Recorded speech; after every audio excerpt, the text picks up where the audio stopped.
I remember it like it was only yesterday, sitting in my room as a little kid on a cool late summer night, with some food and drinks, fully preparing to submerge myself in Skyrim's exhilarating vast open world. After playing for hours straight, I looked over at my clock realizing it was 12 in the morning, and I had to get ready for bed, as it was far past my bedtime. And so, I did just that. I did this for about 3 weeks or so, and every night before falling asleep, I was giddy with excitement to wake up and do it all over again. Unfortunately, I was too young to fully understand at the time what I was witnessing. A video game that was so anticipated, it sold 3.5 million copies within the first 48 hours of release. Now, that may not sound all too impressive in this day and age. Mind you, this was during 2011. The gaming industry hadn't become the mega entertainment industry it is today. Back then, video games weren't created for the sake of making money and being shit out every year just for a quick buck. They were handcrafted with heart and soul, and most importantly, made with a vision in mind. Of course, there are a handful of exceptions. Sure, Skyrim gets hate now, but back in 2011, this video game was a work of art, and absolutely groundbreaking. Truly one of the greatest video games that had ever been created at that time. I don't think people really comprehend what kind of impact this single game had on the gaming industry as a whole. Skyrim set the bar so high in the RPG genre, in fact. Even in 2023, games are still being compared to it today. And even still, it's difficult for current generation games to live up to the expectations Skyrim set in stone almost 12 years ago. Of course, Skyrim isn't perfect, however. No video game is. But there is a reason it's one of the most played video games of all time, and is still played today by a highly active community. There are only a few select games that have achieved this legendary status, and are loved and respected universally by everyone to the point where they are still talked about to this very day. And that is exactly why we are here today. I'm going to take a crack at deconstructing this behemoth of a video game, and lay all the pieces out on display for us to discern together. This will not be an easy task, but by the end of this video, you will have a deeper understanding of the talent that Bethesda Game Studios used in the creation of Skyrim. And one last thing, I will be comparing Skyrim to its predecessors mostly, as I feel it makes the most sense to do so, considering it exists in the same series and universe. You'll see later in the video, I'll begin comparing them heavily, as I feel each game did something far better than one another. So without further ado, let's begin.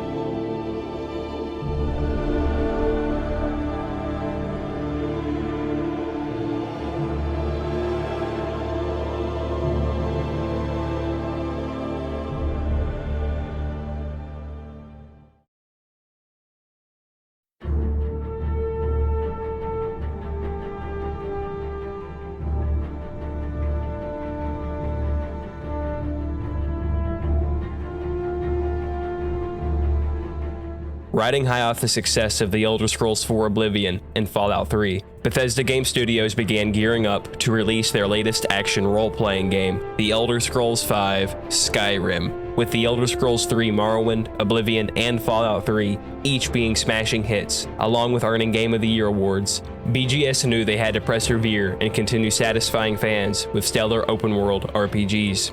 During the production of Skyrim, BGS had one goal in mind during development, and they based all game mechanics around this one philosophy: giving the player absolute freedom.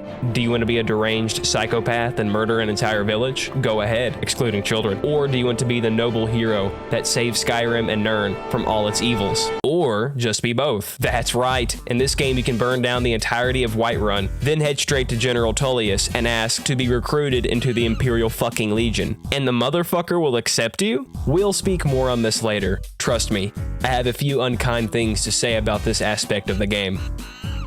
But essentially, with the player freedom philosophy in mind, you can do almost anything in a game with little to no repercussions, which, to my point, is a major factor as to why Skyrim triumphed with a casual gaming audience. In essence, BGS dumbed down unforgiving RPG mechanics in favor of more forgiving mechanics, making the game a custom for a broader audience. This is argued by hardcore RPG fans to be a terrible design choice, and I agree on many levels. Whether this change was intentional for its purpose or not, this was the effect. But as I said, we'll touch on this more later. The date was December 11th, 2010, when Skyrim was, when it was first, no, that's not it. What the hell? God damn it, where the fuck is the original trailer? Finally, holy shit. By the 9, how many re-releases does this game fucking need? Ahem. The date was December 11th, 2010. This was the day Skyrim would be shown to the world for the first time, and a release date would also be given. 11/11/11. This announcement trailer would be the first domino to fall and spark a year-long hype train that would garner far more attention to the unreleased title. The build-up during this time was absolutely immense. In 2011, the Elder Scrolls V Skyrim was the most anticipated game on the planet, and the following trailers were unconditionally off the chain. They kept furthering the hype. People were snatching Oblivion and Morrowind copies off shelves left and right to catch up on the lore if they were one of the few unfortunate souls who's not already played the games. But during QuakeCon's August showcase is when the hype reached a boiling point. Todd Howard sat down on the big stage and played Skyrim for 40 minutes straight, and my god was it breathtaking. Where have I heard that before? Anyway, the gameplay demo went about as well as you'd expect. People were flipping the fuck out. You have to think, an RPG did not exist at this time that looked or sounded this excellent. And to couple with this, the fantasy world in which this game took place was absolutely stunning. Arguably the most important aspect to a Bethesda game is the world in which you play in, and by the looks of this gameplay demo, it appeared that they nailed it. So now, it was finished. All there was to do was to wait, and wait, and wait. Meanwhile, fans were making parodies of the hysterical excitement over this game, and they were willing to almost do anything to get what they wanted.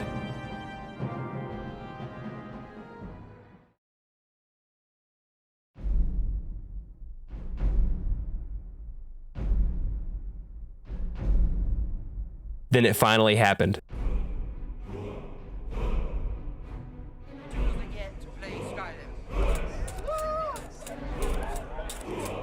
I put out some cardboard boxes and we thought that's a suit of armor to us. I didn't pre-order the game.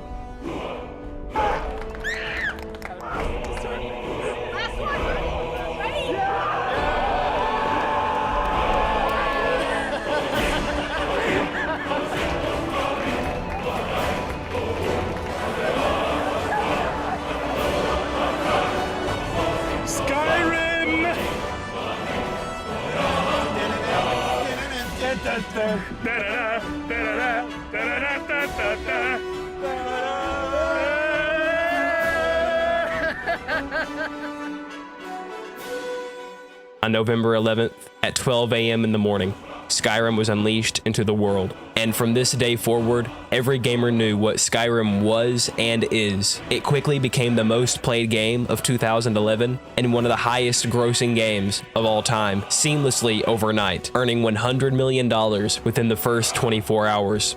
Alongside this, it was one of the most critically acclaimed video games to ever hit the market, whilst also earning Game of the Year for 2011. After listening to this, you probably get the hint. Skyrim was ultimately a commercial success. But does that mean the game was actually good? I mean, sure, it may have been very successful, but that doesn't mean it was a good video game. Even different media outlets giving it a perfect rating doesn't necessarily mean all that much in the grand scheme of things, seeing as some outlets gave Battlefield 2042 a perfect score. So, that leaves the question, was Skyrim overrated?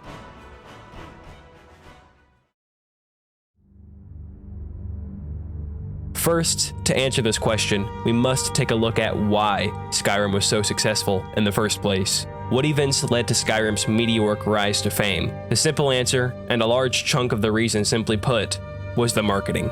You see, there was a huge difference between Skyrim's marketing compared to all the other Elder Scrolls entries. Skyrim had, and still has, one of the most well-known branding images in the gaming market. What do I mean by branding image?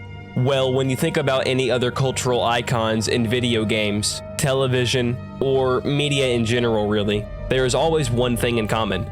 They either have a highly memorable character, song, moment, or even all three to represent their brand, or otherwise known as advertising. For example, everyone knows who this little fella is, right? Glad Affleck pays cash. Affleck! Ha! Isn't Major? And surely when a big G fan hears one of their favorite kaiju roars, it must make their eyes light up with excitement at the very least, right?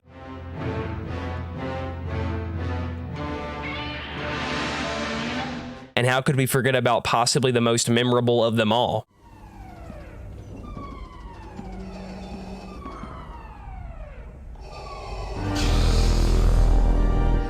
Hell, even the silhouette of Darth Vader is known worldwide and what it represents. Or how about when you hear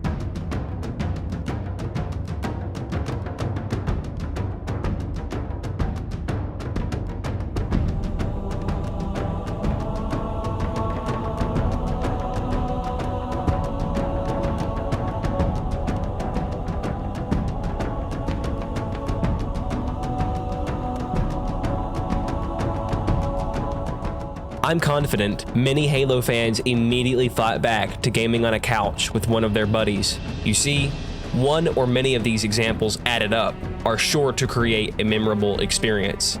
And that's exactly what they want. They either want to manipulate you into buying a product using subliminal messages, or they are genuinely trying to create a memorable moment / characters, which in turn sells their products. Let's be honest here though, it's probably a little bit of both. But how does this factor into Skyrim's success? From the very start, Bethesda marketed this game as you being the Dragonborn, the Eater of Dragon Souls, and Savior of humanity. For the first time, the Elder Scrolls series had a face, and most importantly, someone to connect and relate to. And just for further testimony, when writing and editing this part of the video with the Skyrim music, it gave me chills. That has to mean something special. So obviously Bethesda went all out on the marketing, and it paid off big time. But we've seen shady marketing practices before, practices that were so disingenuous in fact, that we've been lied to verbally, live on stream in front of thousands of people. But of course, if Bethesda falsely advertised, I don't think it would have been as well received as it was, and I most certainly wouldn't be here making this video.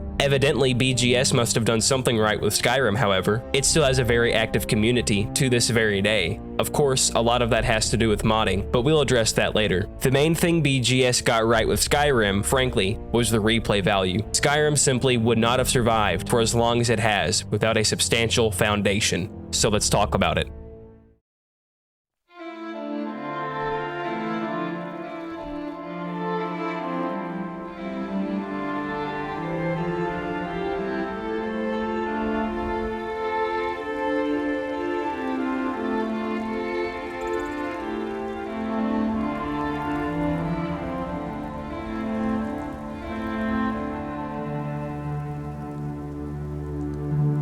Arguably the most important aspect of an Elder Scrolls game is the world in which you play in. It's no secret that Bethesda Game Studios is one of the most talented world designers in the gaming industry. Some even believe the world is the true main character of the series, and everything else revolves around it. But with the advancements in technology compared to the earlier entries, it's undeniable that Skyrim may have one of the most immersive virtual worlds of our generation. The scenery and breathtaking vistas, mixed with Jeremy Soule's musical scores, can be downright hypnotic at times. Skyrim does this marvelous job at sucking you in and enveloping you in its world. One moment, you'll be following a quest marker, then the next you'll be picking flowers and sightseeing from a cliff. Or perhaps you notice a dungeon with a few bandits camped outside, and out of curiosity, you go and investigate the scene, only to find yourself battling hordes of Draugr in an all-new quest line you didn't even know existed just a few moments ago. Fundamentally, this is what the Elder Scrolls is all about. And undoubtedly, Bethesda is aware of this. As with each new entry, they've only improved upon this concept, and have only become more skillful at doing so. Hell, even in Fallout 76, the Appalachian Mountains were undeniably outstanding to look at. Between the improved ambient noises of simply hearing a breeze flow through grass, or a Nirnroot pulsating with its ominous aura, whilst simultaneously hearing water run through a stream next to it. It goes the same with walking through a shopping district and hearing the townspeople chatter about what produce they would like to purchase, while smoke from braziers climb over the walls of the city. All of this is in an effort for you to be completely immersed in this fantasy world. And as our Lord and Savior Todd Howard would say, all of this just works.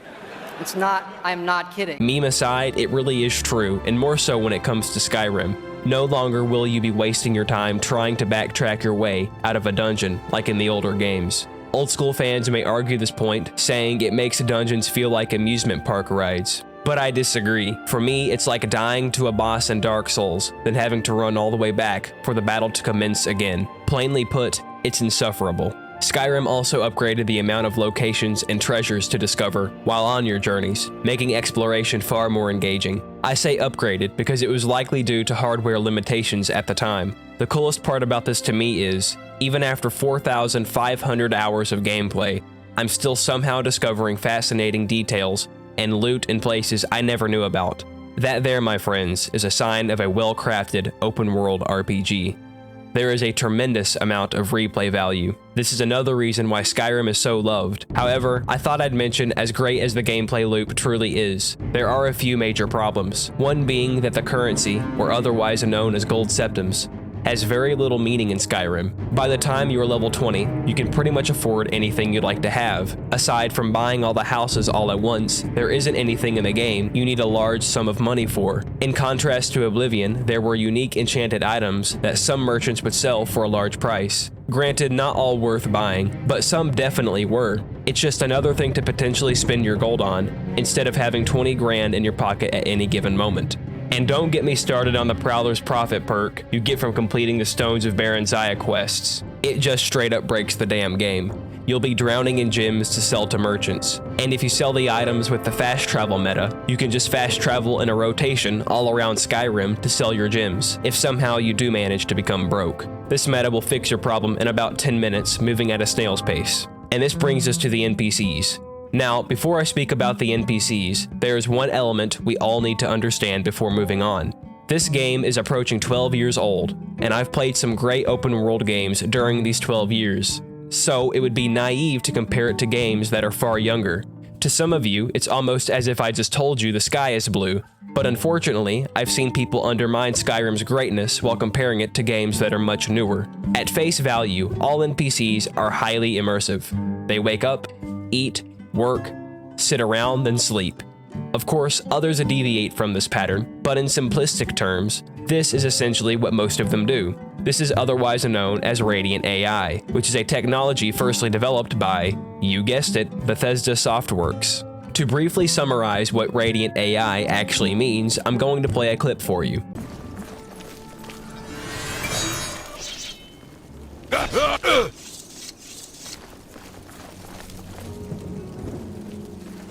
Oh my goodness. Excuse me, are you all right? By the divines, this person's dead. Basically, NPCs will react to whatever is around them in numerous ways, some good and some really bad. Radiant AI was first developed for Oblivion, then later expanded on in Fallout 3, then Skyrim, and of course afterwards, Fallout 4. Unfortunately for Oblivion, however, Radiant AI was disastrous in test demos because all the NPCs would start killing each other. It would go something like this. A thief would steal from an NPC would cause a commotion, guard would notice said commotion, therefore he would track down the thief, then proceed to confront the thief. And since Bethesda didn't add an option for NPCs to pay bounties, there would be no other option besides killing said thief. So obviously, this got quite out of hand for Bethesda. Nonetheless, this still led to some highly comedic moments in Oblivion. But how does this tie into Skyrim though? Well, you see, Radiant AI is still very much a thing in Skyrim, besides a few glaring problems that were somehow not fixed. And armed with this knowledge I just bestowed upon you, you probably realize the issues as well. An easy issue to pick apart would be when walking past NPCs in any town or village in Skyrim, they will almost always, without fail, either start spilling their life story in long tangents, or just trauma dump the shittiest information on you you've probably heard in the last week. The obvious issue is, nobody in their right mind would do this to a complete stranger, and this happens all the time throughout a Skyrim playthrough, and can be very immersion breaking. This is exactly how these infamous memes were spawned in the first place. I used to be an adventurer like you. Then I took an arrow in the knee. I should reiterate though, I do personally think Radiant AI fits the Elder Scrolls series, although I respect opposing arguments against it. Probably the strongest argument I've seen is the fact it takes lots of tedious work to script out all these NPCs, consequently wasting valuable time that could be better spent elsewhere. For example, in The Witcher 3, there are a vast amount of NPCs, but they aren't very intricate. They pretty much only serve the purpose of populating cities and creating the illusion of a bustling city. And this isn't a bad thing by any stretch of the imagination, that's because it works. Moreover, This is something Bethesda struggles to accomplish, since the developers meticulously design every single NPC. Both design philosophies have their pros and cons, so the real question is, should Bethesda take this approach?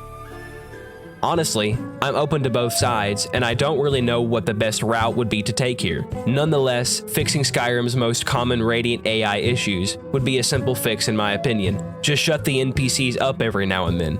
Better yet, if an NPC gets to know you, then they tell you how their daughter was brutally tortured, then murdered by a group of bandits, rather than just laying all the information on a complete stranger.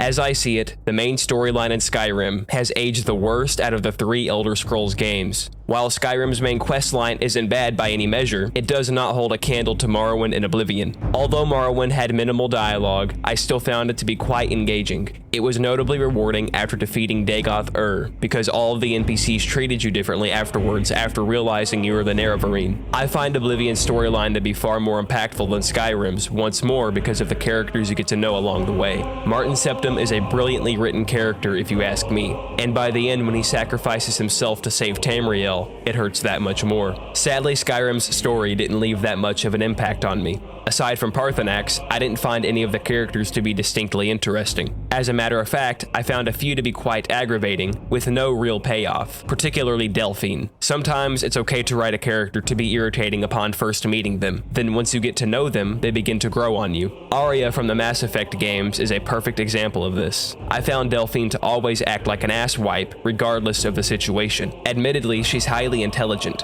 as intended by the writers, and her character's writing reflects that. However, I never felt any real friendships blossom throughout the storyline. Truthfully, aside from my very first playthrough, every new playthrough I've had, I've always dreaded questing through the main campaign because of this issue. There's nothing that is satisfying that keeps me hooked. But with 4,500 hours of time clocked into the game, maybe that's to be expected, but the story in my eyes simply isn't cut from the same cloth previous entries were. All in all though, I find the main questline to be quite anticlimactic. The final battle wasn't nearly as bombastic as it should have been. Nevertheless, after defeating Alduin, there isn't any world-altering changes to make it seem like you just saved the world from the World Eater. The game just kinda moves on. In this aspect, I feel the other games handle this in a much better fashion. Oblivion's way to display the impact you left on the world was to show you all the Oblivion gates collapsing after 𝗪𝗏𝗡𝗏 faced off against Mehrunes Dagon and defeated him after breaking the Amulet of Kings and transforming into 𝗪𝗏𝗏𝗧 himself. And as a nice cherry on top, Martin left behind the avatar of 𝗪𝗏𝗏𝗧 statue that you can always visit after completing the main story. Morrowind's unique way of showing the importance of your actions after completing the main questline is by shifting the way almost all NPCs interact with the player. Rather than disregarding the player, they will begin to treat you with major significance after learning you are the 𝗕𝗏𝗡𝗏. In Skyrim, none of this really happens, besides maybe a few guards lending you praise, and Paarthurnax giving you an honorable speech. Unfortunately, this is one of Skyrim's weaker points compared to games prior. The way factions work in Skyrim is another major gripe I have. Then after I got a little older, I began playing the originals, and boy is there a major difference. I'm not really sure what exactly went wrong here. I wouldn't exactly call it a catastrophe, but it's damn near close. In fear of making this segment unnecessarily long, I'll give you the main issues with all of Skyrim's factions. Before all else, it's essential I get one thing out of the way. A problem that is so bad in fact, it makes Skyrim look elementary. There are no restrictions on what factions you can join whatsoever, despite player history. I made the example earlier in the video of murdering a whole village and still being able to march all the way to Solitude, the capital of Skyrim, and join the Imperial Legion. This is unacceptably immersion breaking. This is a 12-year-old video game, and it would have taken lots of hands on deck to script all the nuances of the situations the player may cause in the environment. It's likely Bethesda was aware of this problem, but after weighing the pros and cons of not fixing this, they decided to allocate resources to the contrary instead. However, admittedly, this is likely a factor of Skyrim's success. Being able to play as a psychotic Dark Brotherhood assassin, while simultaneously being labeled as the hero of Skyrim, puts far less restrictions on the player without having to start a new character all over again just to roleplay as the bad or good guy. I realize this and understand the concept greatly. Despite that, I feel it would do the next Elder Scrolls game wonders if they implemented some sort of mild restrictions, such as having to prove yourself to the townspeople, or even proving yourself to the bad guys if you do too many good deeds for the townspeople. This was just a fast, digestible example, obviously, but hopefully it got the point across. This scenario could be applicable to just about any faction, i.e. Dark Brotherhood or an honorable fighters guild, etc. Even with this aside, we still aren't done with the issues Skyrim has in terms of writing. Aside from the Dawnguard questline, which I find personally to be one of the most fulfilling factions in the series, every single one of Skyrim's factions are clearly inferior in terms of story writing when in comparison to Morrowind and Oblivion. Firstly, let's get the Dawnguard factions out of the way. I think they are amazingly well written, and I'll say Serana is definitely a contender for best characters in all of Elder Scrolls. The friendship you form with her is next to none with any of the characters in Skyrim. It's almost a quality as high as friendships in the Mass Effect series. Unfortunately for the player, however, Serana isn't marryable. Without drawing the section out much longer, up front, I'll say all of the writing for the rest of the factions in Skyrim is absolutely terrible. Morrowind's were pretty good from what I remember, but in Oblivion, the writing was on a whole other level. The characters, the plot, the build-up, and all the twists and turns along the way were absolutely magical. It really felt like you were climbing the ranks in the guilds, whether you were a novice spellcaster or a rookie assassin. The progression felt really organic. Contrarily, Skyrim's writing is lackluster at best and unfulfilling at worst, not to mention a few plot holes we won't bother getting into. In Skyrim, half of the time you don't even feel like a student at the College of Winterhold or a thief in the Thieves Guild because you're just allowed to slaughter endless bandits in the Thieves Guild, which contradicts their code. Even Vex says, "When a client needs us to eliminate another, we don't operate like the Dark Brotherhood. We find alternate means to get them out of the way." Meanwhile, bandits aren't very much different from Thieves Guild members. Both groups are pretty much just thugs, so this logic doesn't make much sense to me. Oblivion's Thieves Guild had this issue under much more control by focusing more on the thieving aspect and being sneaky. Also, while being a member of the college, you never truly feel like a student mage trying to learn magic, when you hardly ever have to cast a spell. It's more akin to feeling like an errand boy slaughtering endless Draugr. If I'm going to be completely truthful with you though, Oblivion struggled with this as well. But at least the storyline was more well written, making it less painful to quest through. Equally annoying as the College of Winterhold issues is that being a blade is much more meaningful in Oblivion, whereas in Skyrim it requires you to kill one of the few most memorable characters, Paarthurnax. I can't remember the last time I went this route in a playthrough. It was, and still is, infuriating that there isn't an option to resolve this issue by other means. Or hell, even killing Esbern and Delphine would have been fine by me. I do like Esbern though, so thankfully there are mods to fix this issue, but it seems like this section of the Blade's questline was unfinished. It just seems blatant and brash, especially when there is no option to remove the Paarthurnax quest from your quest log by siding with the Greybeards instead of the Blades. Furthermore, the end section of the Blade's questline just screams unfinished,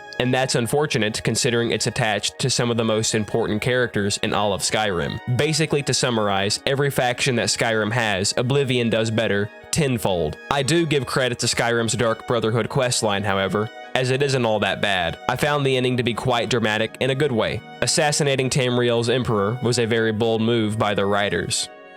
Side quests in Skyrim tend to be a hit and miss on most occasions, and most of the community would likely agree with this statement. Some quests in Skyrim are some of the best the series has to offer, while other quests are just kind of lame, requiring you to clear out a dungeon full of Draugr to either retrieve an item or save somebody. I don't want to be too harsh on Skyrim's quests, because I genuinely enjoy most of them, but I understand where some people are coming from when they say Skyrim is too repetitive. The Thieves Guild Restoration questline is a prime example of this, requiring the player to complete meagerly tasks that the game randomly generates for you. Undoubtedly, this is the game's biggest weakness with quest design. It makes the player feel they have no impact in the world. Therefore, auto-generated quests like this, and the ones in the Dark Brotherhood, become very stale very fast. On the other hand, I find most of Skyrim's side quests to be great. Some lead you through very exciting twists and turns, and you get to uncover some lost secrets while delving deeper into Skyrim's lore. One of Skyrim's strongest points in terms of quests would definitely be the Daedric quest, hands down. At least, this is the case for me. Each quest has a meaning behind them and displays the characteristics and personality traits of each Daedric prince very well. That's not to say the games prior didn't. I just think Skyrim managed to do it better. Most of the Daedric quests still leave an impact on me to this day. I find them to be highly memorable in most cases. However, with all that said, if you were to ask me which Elder Scrolls game had the best quest overall, I would have to say Oblivion wins. Skyrim's side quests are fine, but Oblivion consistently had very well-written side quests, whereas Skyrim's was far more sporadic. I should say, in my opinion, definitively, Oblivion wins in quest design.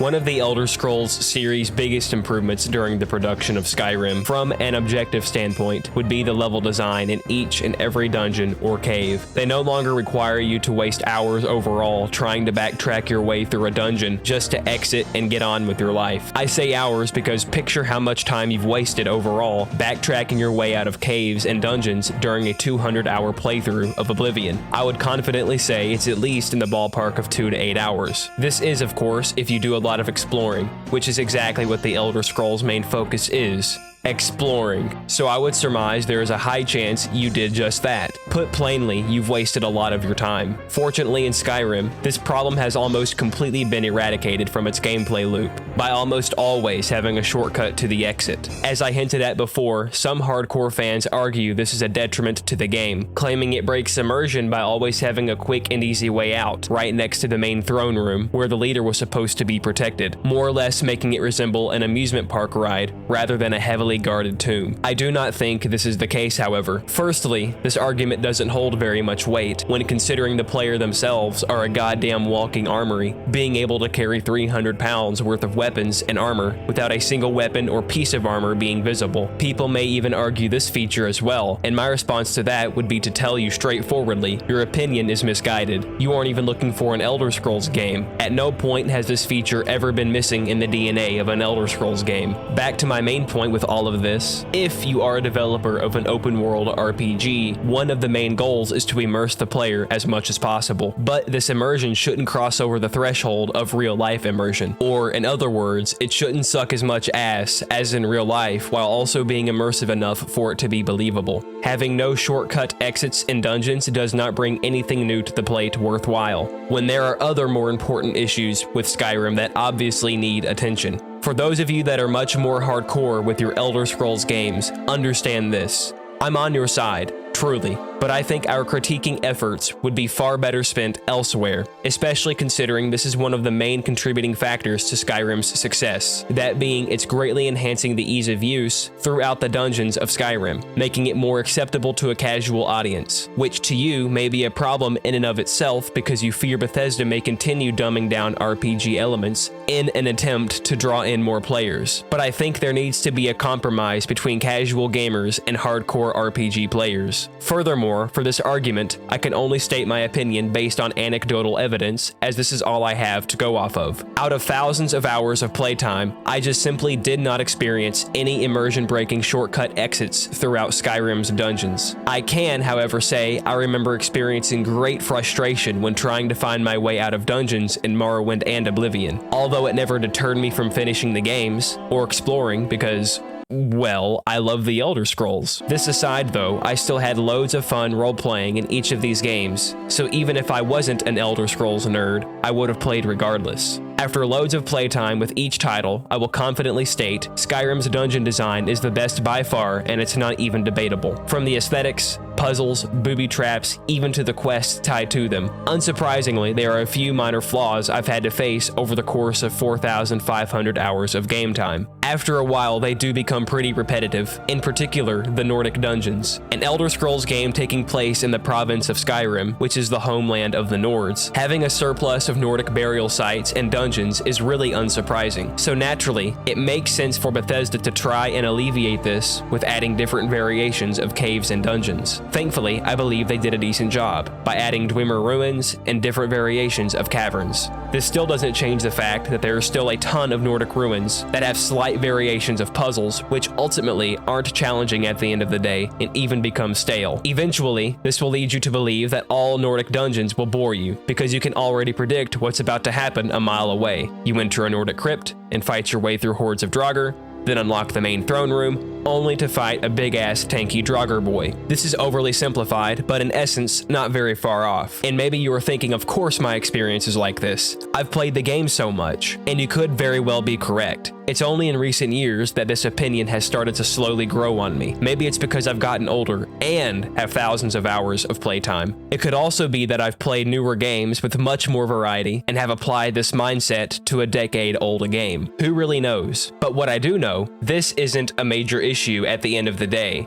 I still play Skyrim now and again and have a blast. Something that's greatly aided and worsened this problem is the enemy variety. There are plenty of different wild animals and creatures out in the wilderness, and this extends into the caves and caverns of Skyrim, which is great, but in Nordic dungeons, it's by and large mostly Draugr, which herein lies our problem. While it's great having lots of wildlife to battle in different caves, and coupled with this, it's mixed with bandits every now and again. In Nordic dungeons, it's only Draugr. I literally do not remember any other enemy varying dungeons besides 𝗕𝗃𝗀𝗏 and the Break of Dawn Daedric quests, where you fight corrupted skeletons, and the other dungeon being 𝗨𝗏𝗏𝗏, which has a very unique level design, combining hordes of dragons with hordes of Draugr, which hasn't been applied to any other dungeon. I can think of a handful of dungeons that I have grown tired of completely, and every time I play through them, it makes me roll my eyes and almost puts me to sleep. These are also attached to quests, which is an entirely different problem that we've already covered. I'm going to name these dungeons and quests off the top of my head, so watch and listen carefully, because I'm sure most of you will memorize at least one of these. 𝗕𝗃𝗀𝗏𝗏, quest name,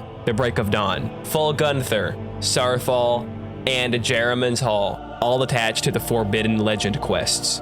And lastly, Ustengrav, quest name, The Horn of 𝗂𝗟𝗔, which is a mandatory quest to continue the main storyline to defeat Alduin. These are my top most hated dungeons. I try to avoid these for as long as possible because of how badly I hate them. In my opinion, they are the most tiring, monotonous, irritating quests and dungeons in the entirety of the game. On the plus side, Skyrim did add dragons to the Elder Scrolls, which did shake things up in a good way, sort of keeping you on the edge of your seat whenever one shows up, making things more difficult to predict. They are a nice little cherry on top of the enemy variety.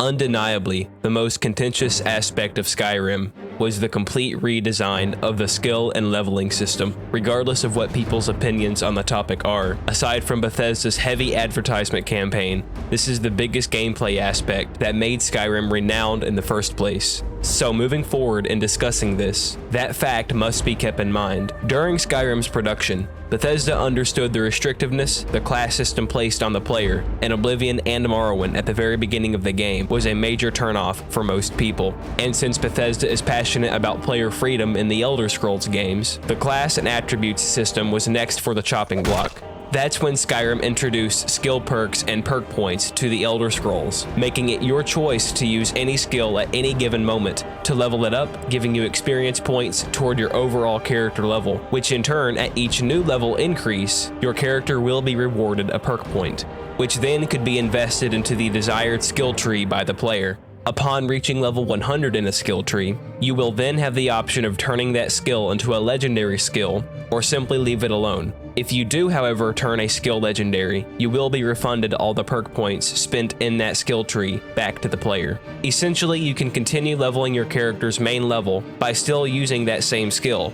All you would have to do is turn it into a legendary skill, rinse and repeat. It's not as simple as that, but that's the gist of it. So there you have it, Skyrim's a new leveling system in a nutshell. On paper, this sounds good, but in action, I think it's amazing. Having this kind of flexibility in a video game is unheard of, which is why this change from Oblivion to Skyrim catapulted Skyrim into the stratosphere of some of the most widely known video games out there. So that may leave you wondering why there is so much debate around this change. In Oblivion, each time your character leveled up, you were able to increase your attributes. Some people believe the attributes were totally removed in Skyrim, therefore stripping your player choices down. I have to disagree with this, however, as they are still there essentially. They are just spread out and leveled up through different means. Irritatingly though, I do see what some people mean when saying role-playing options are weakened when you can't start the game with some attribute options invested into any of the skills, as this could tie up loose ends at the beginning of the game. If you wanted to roleplay as a powerful mage crossing the border, you could have some attributes boosted, just like in the Fallout games. I would say Skyrim has more skills to choose from, but that just isn't true. Bethesda decided to remove some skills altogether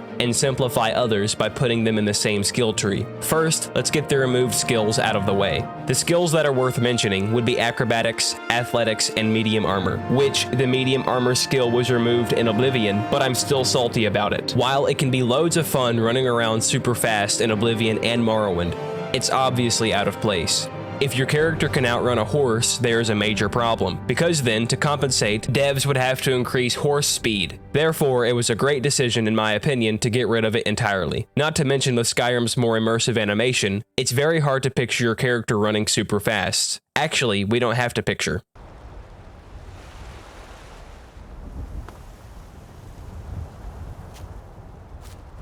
Now with the removal of the medium armor skill tree, I can definitely see why people would be frustrated, as I myself am with you. I never have been able to wrap my head around the removal of this skill. Even as a child playing Skyrim, this seemed very odd. A very rudimentary example would be fur or leather as light armor, different types of chainmail for medium armor, and of course, plate for heavy. This design choice still baffles me to this day, and I really hope in Elder Scrolls 6 we see a return of the medium armor skill line. There are other skills that were removed, but were actually merged together under one skill name, so I don't really see a problem with this change. Of course, there are some obvious gripes any Skyrim player could smell immediately coming into this video, as it's extremely low-hanging fruit, and that's the uselessness of some skills. Sometimes you have to unlock useless skills just to get to the one you wish to have, making you waste perk points. For example, lockpicking and speechcraft. These are really a waste of your perk points as they don't add value to the game. Besides being able to sell items for a higher price if you have the correct skill check unlocked. But as I said before, this is utterly useless when gold is not hard to come by already. As for lockpicking, it's in the same situation as speechcraft, because you'll have lockpicks out the ass by level 20, completely undermining the skill as a whole. With useless skills out of the way, we can move on to the absurdly broken skills in Skyrim. Sneaking. With a maxed out sneaking level, you can completely break all immersion on idiotic levels, and I do think this is due for a major change. I don't exactly know how Bethesda could do it, but the best idea I've come up with to remedy the situation, and I'm sure others have as well, is to make a detection purely based on line of sight, and I would say to completely remove it from the skill tree altogether. Think of it like gravity in a video game. It's an objective force of nature. No matter what you do, it will always act the same way. Sneaking could be handled the exact same way. If you're crouched out in the open, enemies see you. If you're crouched behind a wall, they can't. If you walk too fast behind a wall, enemies can hear you. Or if you're wearing heavy armor, you have to be extra careful. Along with this, of course, if you are in the shadows, you are harder to detect, etc. For an honorable mention, I will say the archery skill could be balanced a lot better, but the sneaking skill is really the crux of the issue by adding damage multipliers for foolish amounts of damage per sneak attack. Smithing in Skyrim is another skill that is incredibly imbalanced, as there are more than a few exploits to speed level to 100, and have access to the best armor in the game by level 20 if you really wanted to. I suppose smithing in and of itself isn't the issue, it's just embarrassingly balanced by Bethesda. You cannot convince me Bethesda wasn't aware of the Iron Dagger exploit when shipping the game. It's patched now, but boy oh boy was it horrendous. By far some of the worst changes Bethesda has made is in regards to magic in Skyrim. I'll say quite candidly, comparing the use of magic in Skyrim to all of its predecessors makes Skyrim look really lame.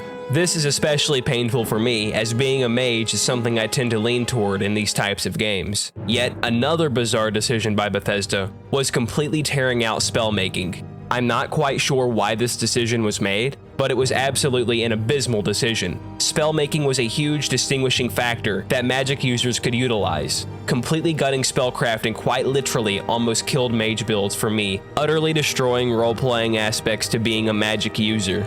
Fortunately, it isn't all doom and gloom, however. Playing as a mage is still fun. They managed to pull off other aspects to satisfy my craving to playing as a wizard, making the spell effects cool to look at. Hooray! Although the magic fighting combat can be a bit wonky, with people just holding out their hands trying to roast each other alive.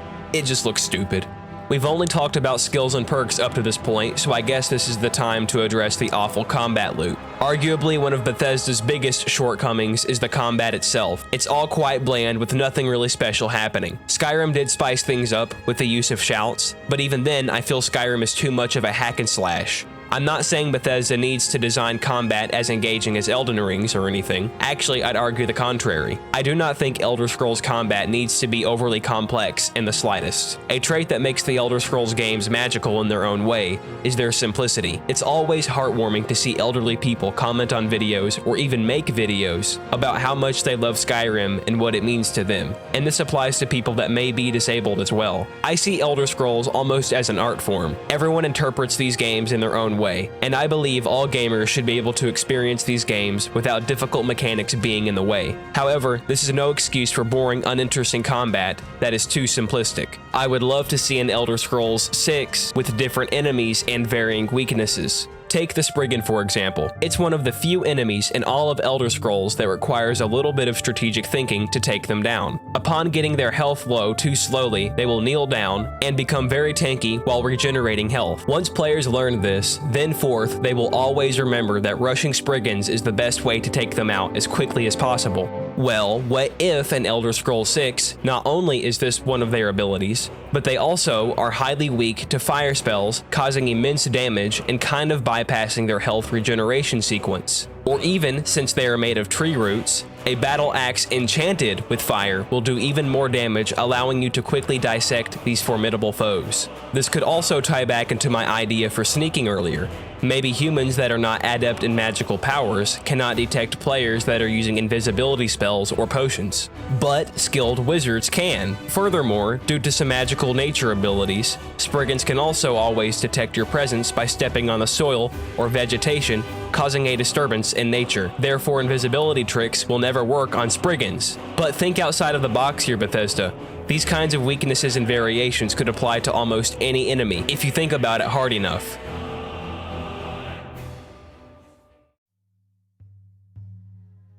In the following year after the release of Skyrim, Bethesda developed 3 DLC or downloadable content, really only Hearthfire being a content pack and the other 2 being real DLC expansions. That being Dawnguard and Dragonborn. I would insult the Hearthfire DLC, but I just learned it originally cost $5 back in 2011, and it actually left me shocked. I mean, the Horse Armor DLC in Oblivion cost $2.50, and it only added horse armor.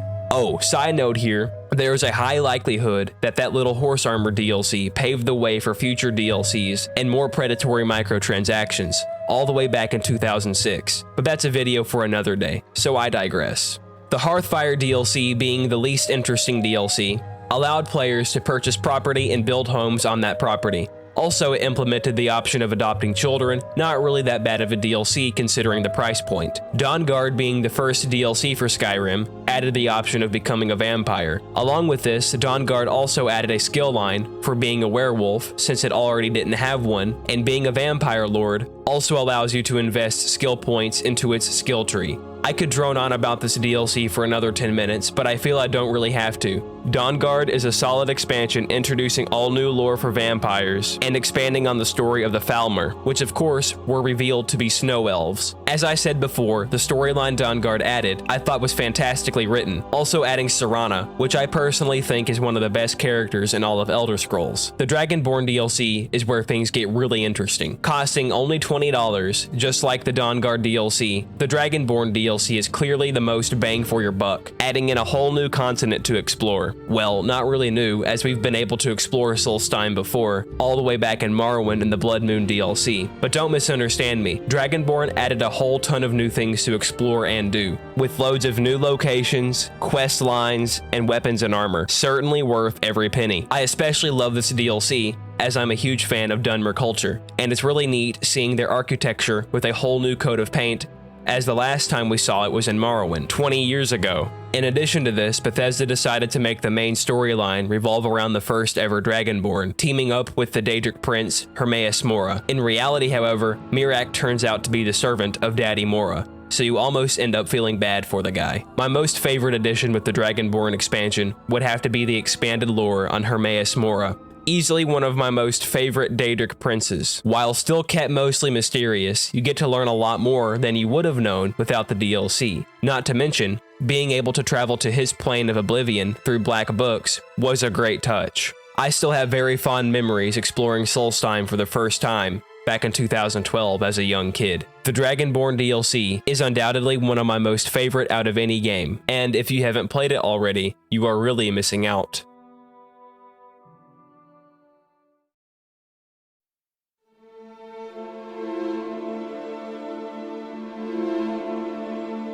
By far one of the most essential ingredients to any form of media, video games, movies, even TV shows, is the music. Music is awfully greatly underappreciated and overlooked when it comes to movies or games, but in my opinion, I find it to be one of the most essential components when it comes to filming or creating a believable world. When I hear any musical piece from Star Wars, I immediately attach it to an emotional scene from the movies. I sincerely do not think Star Wars would be as iconic if it didn't have one of the most talented musical composers to exist on the planet behind the musical scores made for the movies, John Williams. And the same opinion I have towards that also applies to the Elder Scrolls. Jeremy Soule was born for the role of creating Elder Scrolls music, or put another way, he was the perfect glove that fit the series. No matter which Elder Scrolls game, Mr. Soule could always not only do the job, but exceed all expectations in the process, writing some of the best scores I've heard for any video game to date. Jeremy Soule's ability to distract you by hypnotizing you to look over a cliff and just stare at Skyrim's beautiful mountain ranges is downright scary. No matter the musical piece, it always perfectly matches the tone of the atmosphere, no matter the environment. Whoever decides to implement music at these specific places is also a genius. I commend and respect you. Some songs are oddly neutral in feeling as well. I've listened to some tracks, and the song would have an overwhelmingly beautiful melancholic sound to it. Then other days, I would listen to the same song in a good mood, and it would have the opposite effect. It's abundantly clear Jeremy Soule has managed to capture lightning in a bottle when it comes to composing the Elder Scrolls music. With all this said, unfortunately, it looks like Jeremy Soule will not be composing the musical score for the Elder Scrolls VI, after some sort of legal troubles and accusations, and I don't know how any of that turned out. And Jeremy has seemingly dropped off the face of the earth. Dreadfully, it isn't looking very hopeful. With each passing year, we are headed closer and closer to the Elder Scrolls VI's release, and the chances of Jeremy composing the score is only getting lower and lower. Thankfully, not all hope is lost, as it seems likely 𝗍𝗏𝗄 will be composing the Elder Scrolls music until further notice. 𝗍𝗏 is also one of the most skilled film and video game composers, being the artist responsible behind the soundtracks for the Fallout games, Dragon Age, and Bethesda's newest unreleased IP coming out this year, Starfield. Alas, we don't know what any of his Elder Scrolls pieces will sound like, right? Well, actually we do, and it's looking, or rather sounding, very promising. Here are a few pieces from the Elder Scrolls Blades and from the Elder Scrolls VI trailer.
If Jeremy Soule really doesn't come back, and it's likely he won't, 𝗍𝗏𝗧𝗏 will do a good job as he always does. But will he be able to do the masterful job Jeremy was always able to pull off time and time again?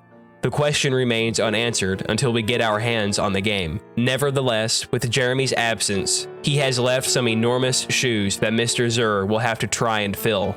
And if he can't, it would be a severe loss to the Elder Scrolls. Admittedly, I'm very skeptical if 𝗍𝗏 can successfully fulfill the task at which he's been given, so I imagine stress would be at an all-time high. With all that said, however, I'm trying to remain as open-minded and optimistic as possible. I'm just worried 𝗍𝗏 may not be able to capture the dragon, as Jeremy Soule would put it. It's hard to wrap my mind around another composer writing music as magical as Jeremy did. Can 𝗍𝗏 do it?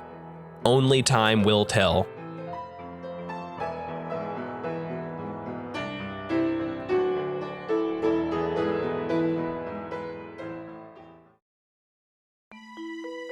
It's not disputable that the modding community is one of the biggest reasons, if not the biggest reason, the Elder Scrolls games have been able to stand the test of time for so long. Humorously, I've seen some people claim that modding is the only reason the Elder Scrolls flourished in the first place. This statement is about as brain dead as an Oblivion NPC, but it is true, modding is the main reason these games remain so popular to this date. Even Daggerfall being 27 years old isn't stopping people from modding it to oblivion, pun intended, to make it easier on the eyes. From the standpoint of a moron such as myself, it would seem Bethesda understands the benefit of the modding community deeply, which is why they strive so hard to make their games accessible and their reluctance to switch to a different engine. Providing the creation kit to modders is a brilliant tactic to keep their games alive for prolonged periods of time. I must confess to you guys, I don't have any knowledge when it comes to writing code for a game, nor have I ever made a mod for a game, so I'm not going to argue Todd Howard's point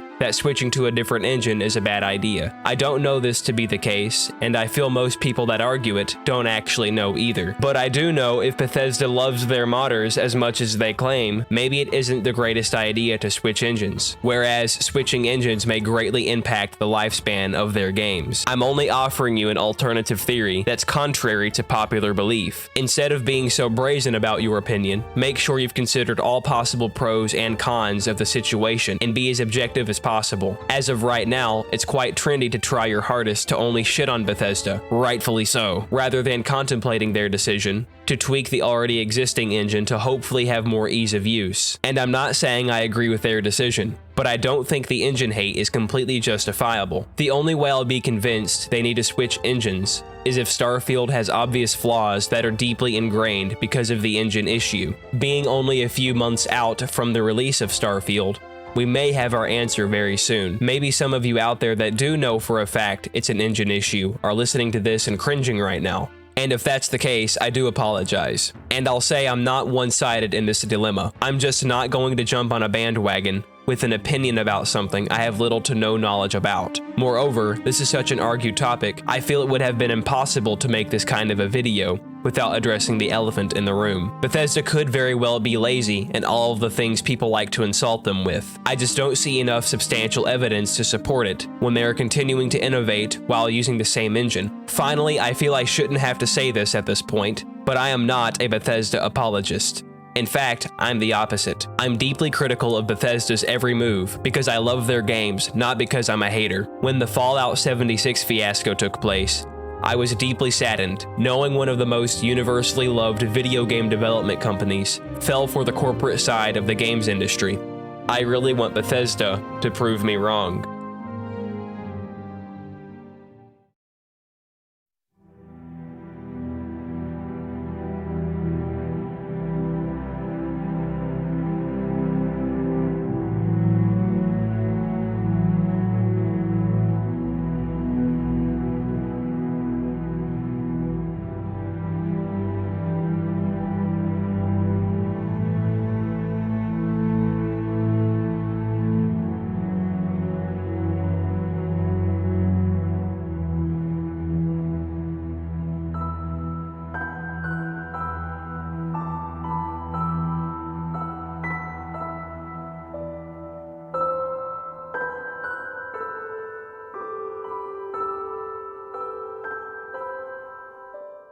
When I first started writing the script for this video, I didn't plan for it to be nearly as long as it turned out to be. I suppose the cause would be my intense passion for video making, combined with my intense passion for the Elder Scrolls. I love making videos almost more than anything else I do, because it's my creativity outlet. And I love the Elder Scrolls because it's the series I've grown up with since being a child, and it's always been my habitual outlet for stress or whatever was going on around me. And I guess if you were to take both of these passions of mine and blend them together, this video would be the product. This video was originally going to be quite typical, but the more I wrote, the more passionate I became, letting my thoughts spew out. It's really hard to properly end a video on this scale. I figure some closing thoughts are in order, considering the amount of content we just covered. It seems to me Bethesda has been acknowledging the criticism that's been thrown their way when talking about the watering down of their most recent titles. During an interview, Todd Howard claimed to be taking a step back and that they are applying older RPG mechanics to their newest IP, Starfield. If this indeed is the case, this would certainly reinforce my hope that I carry for Bethesda. And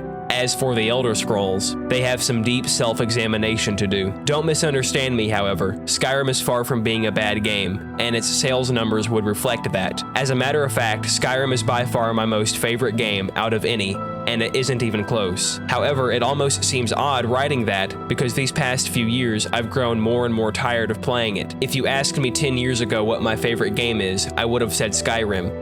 If you ask me now, I will still say Skyrim, which almost doesn't make any sense after everything I just said about it. But after making this video, I finally understand why. And that's because if it wasn't my most cherished game, what would be? It certainly wouldn't be anything else. If you were to tell me 12 years ago, I would be making an in-depth analysis video essay of Skyrim, I would have thought you were crazy. I think it's fitting then that I've made this video. I feel as if I've come full circle, but the truth is, nothing comes close to Skyrim in terms of scale. Nothing can beat it from my standpoint. Skyrim has established itself so deeply in my mind, it's almost untouchable.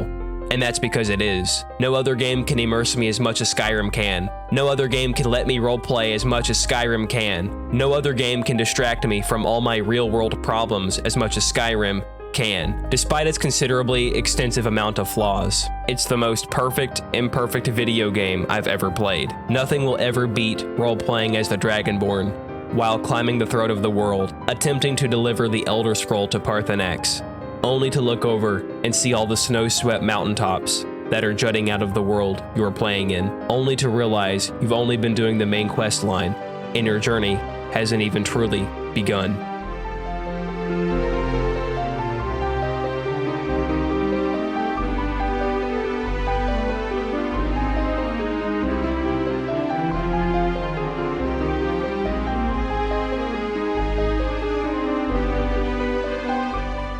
Wow! Surprisingly, I think I managed to make it all the way through to the end of the video without making a Bethesda joke. Maybe next time. If you made it this far, I just want to thank each and every single one of you for watching all the way to the end. I also want to thank all of you for subscribing to the channel. We've reached 500 subscribers since the last video, and I'm really thankful for that. We're now on the road to 1,000. This is by far the highest quality video I've made as of yet, and there were lots of setbacks and learning curves behind the scenes. So future videos should be out a lot sooner from now on. I really hope you guys enjoyed the video as much as I enjoyed making it. Until next time, everyone.